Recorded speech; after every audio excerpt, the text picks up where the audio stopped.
Welcome back. We are now joined by Sakina Binterik. She's an entrepreneur, a published author, and a homeschooling mother of 8. Welcome, Sakina.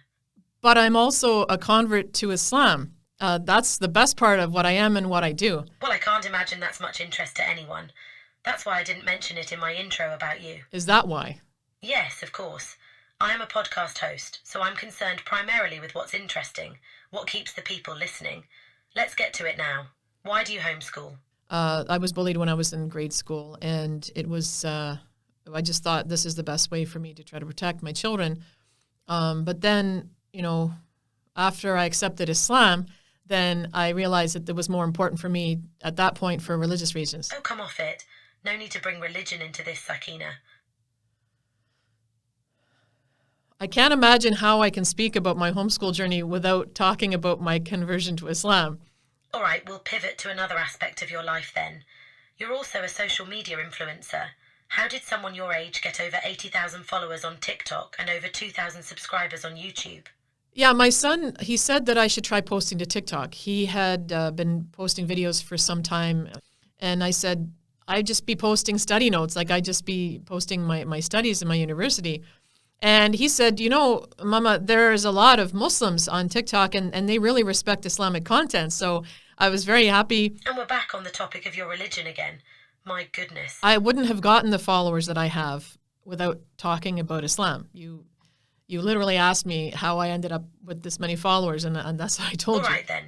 I understand you are a published author. Why don't you tell me about your favorite book project? Yes.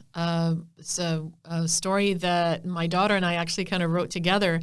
We used to discuss these stories and say, okay, what's the big problem? How could we solve the big problems that these princesses have? Oh, lovely. Is that why it's your favorite? Because your daughter helped you write it? Yeah, that's the main reason. Because I have this emotional connection to the story. I read it as a bedtime story for years. Also, I've started new artwork for it that I do, and I love the artwork, and I love working on the art for it. Why does the artwork help make it your favorite?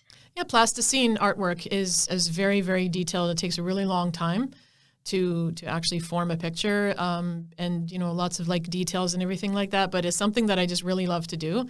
Tell me about the story of the book. Who is the main character and what happens? Yes, it's about a little girl who is reading princess stories with her neighbor.